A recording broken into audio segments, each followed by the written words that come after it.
देसी बिलाती सहित लिंब पिता।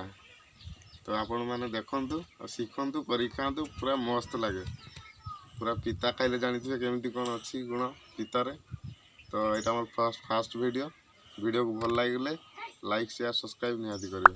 तो चलतु एवं जी आम लिंब पिता आनीते तापर से आम गाधे आसा गाधे आसिकी आम बनइबा रेसिपी। ओके तो चलतु एवं जा गचरू आनिबा लिंब पत्र। वीडियोटी को लास्ट जाए देखूँ। जदि वीडियो भल लगे मो चैनल को लाइक शेयर सब्सक्राइब करिकी ऑल नोटिफिकेशन दबाई रखु कहीं मुझे जेकोसी नुआ नुआ वीडियो अपलोड करी आप सर्वप्रथम देखिपारे।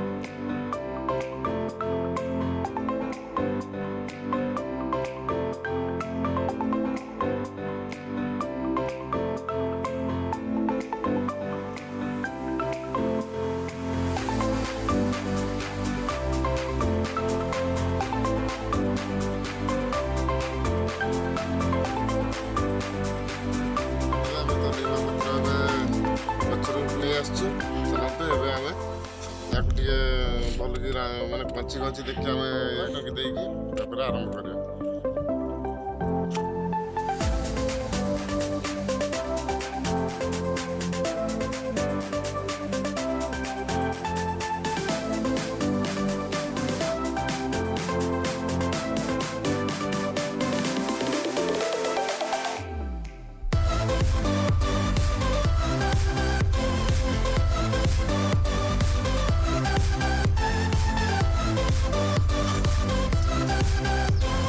सारा पर देखते एमती हाथ में पूरा दलिदेवे कंची पत्रटा से पूरा माने मेल्ट हो देखते सब हो पूरा या चूना करदे।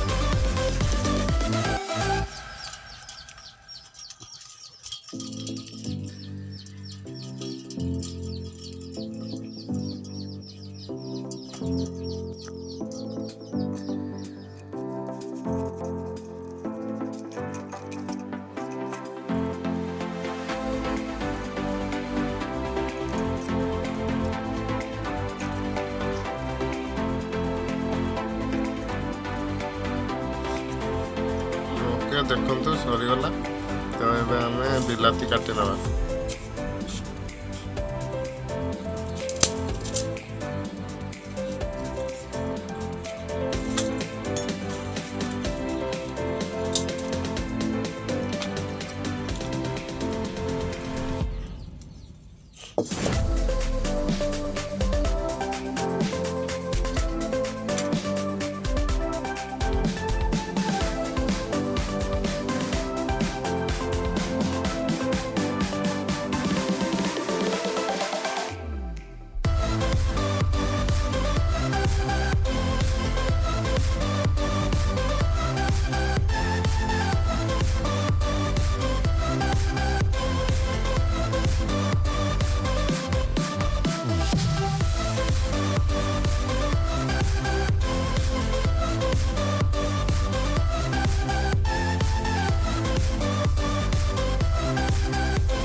ଦେଖନ୍ତୁ କେମିତି ହେଇଗଲା ଆମର ଲିମ୍ବ ପିତା ସହିତ ବିଲାତି ସନ୍ତୁଳା। ତ ମୁଁ ଏଠି କିଛି ଆଡ଼୍ କରିନି, କେବଳ ଲୁଣ ଆଉ ଲଙ୍କା ଗୁଣ୍ଡ ଟିକେ ଆଉ ତେଲ ସେତିକି ଆଡ଼୍ କରିଛି, ଆଉ କିଛି ଆଡ଼୍ କରିନି। ଆପଣ ଚାହିଁଲେ ଜିରା ଗୁଣ୍ଡ ବି ଆଡ଼୍ କରିପାରିବେ, ଆଉ ଶୁଖିଲା ଲଙ୍କା ବି ଚାହିଁଲେ ଆଡ଼୍ କରିପାରିବେ। କାହିଁକିନା ମୋତେ ଏଇଭଳିଆ ପସନ୍ଦ ଲାଗେ, ମୁଁ ଏମିତି କରିଛି। ଆପଣମାନେ ବି ଏମିତି କରିକି ଖାଆନ୍ତୁ, ବହୁତ ସୁନ୍ଦର ଲାଗିବ। ଆଉ ଲିମ୍ବ ପିତା ଜାଣିଥିବେ କେମିତି କ'ଣ ଅଛି ତ ଗୁଣ, ଆପଣ ନିହାତି ଭିଡ଼ିଓ ଦେଖନ୍ତୁ କେମିତି ହେଇଗଲା ସନ୍ତୁଳା ଲିମ୍ବ ପିତା ସହିତ ବିଲାତି। ଆପଣମାନେ ଏମିତି ବନେଇକି ନିହାତି ଖାଇବେ, ଆଉ କେମିତି ଲାଗିଲା କମେଣ୍ଟ କରି ନିହାତି ଜଣେଇବେ। ତ ଏବେ ଆମର ହେଇଯାଇଛି ଲିମ୍ବ ପିତା ସହିତ ବିଲାତି। ଏବେ ଆମେ ଓହ୍ଲେଇକି ଖାଇବା। ଯଦି ଭଲ ଲାଗିଥିବ ଆପଣମାନେ ଲାଇକ୍ ସେୟାର ନିହାତି କରିବେ, ଆଉ ସବସ୍କ୍ରାଇବ୍ କରତେ ଜମାରୁ ଭୁଲିବେନି। କାହିଁକିନା ମୁଁ ଏମିତି ଯେକୌଣସି ଏମିତି ଭିଡ଼ିଓ ରେସିପି ନୂଆ ନୂଆ ଷ୍ଟାଇଲ୍ର ବନେଇକି ଆପଣମାନଙ୍କୁ ସବୁ ଶିଖେଇବି, ଆଉ ଆପଣମାନେ ଦେଖିକି ଶିଖିବେ, ଆଉ ନିଜେ କରିକି ମଧ୍ୟ ଖାଇବେ।